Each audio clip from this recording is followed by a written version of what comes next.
The future must not belong to those who slander the Prophet of Islam. But to be credible, those who condemn that slander must also condemn the hate we see in the images of Jesus Christ that are desecrated, or churches that are destroyed, or the Holocaust that is denied. All right, ladies and gentlemen, you've seen that over and over.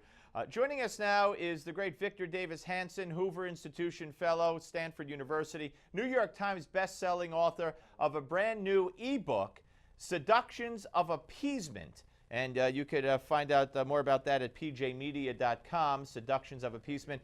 Victor, welcome to the show, sir. Thank you for having me. My pleasure. Appeasement. That seems, if you put appeasement, you know, if you looked in the dictionary, you might find, among others, Barack Obama's picture very prominently displayed next to that word. I think you would now. Yes, he's the next Neville Chamberlain, I think. He's got the same idea that by soothing over short-term problems, he'll be out of office before the dividend comes due. So people like to be feeling safe in the short term. They don't worry about tomorrow. And Obama channeled into that popular opinion.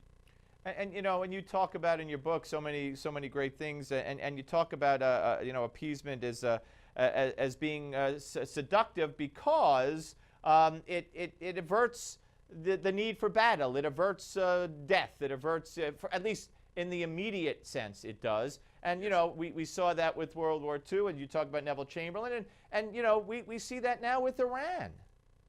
Yeah, it does. I mean, nobody wants to go get in a war right away with Iran or have to bomb its complexes or have a big, messy embargo right in the middle of the Middle East right now.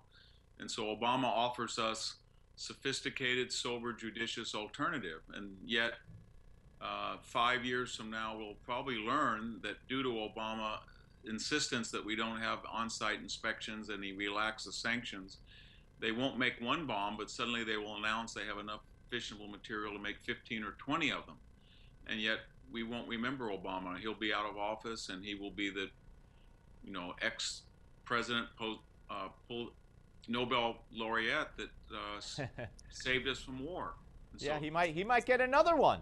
You never know before he goes. He might be a two-time winner, which would put him ahead of Yasser Arafat. So it's very, very stiff competition there for the all-time record. Now, you write about, you know, obviously the many problems with appeasement, and I think you say they're threefold.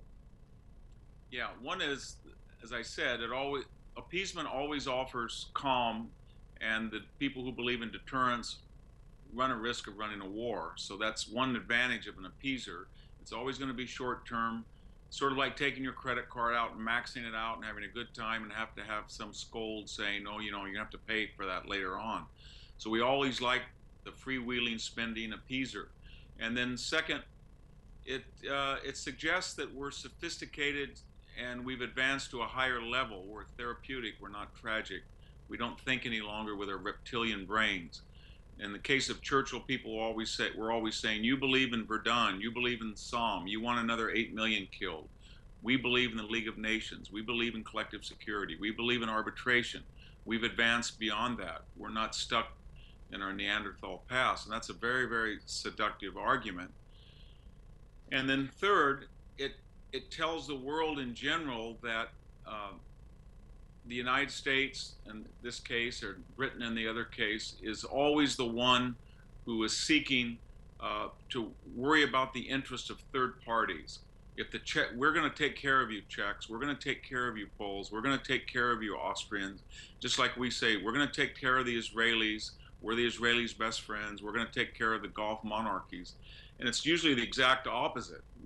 The appeasers want to avoid war at any cost, and they don't care about the consequences that fall on third parties. It's a very self-centered idea. Neville Chamberlain didn't give a hoot about the destruction of the Czechs, much less. Absolutely. Victor, congratulations. Great book. It's a must-read. Thank you very much, sir. Thank you for having me. My pleasure. Go to pjmedia.com, folks, and find out more about how to get that ebook from Victor Davis Hanson. Okay, more of the Malzberg Show, but first, the Daily Wrap, of course, follows this show 7 p.m. Eastern every night. And here with a little preview is Rick Unger. What's up, Rick?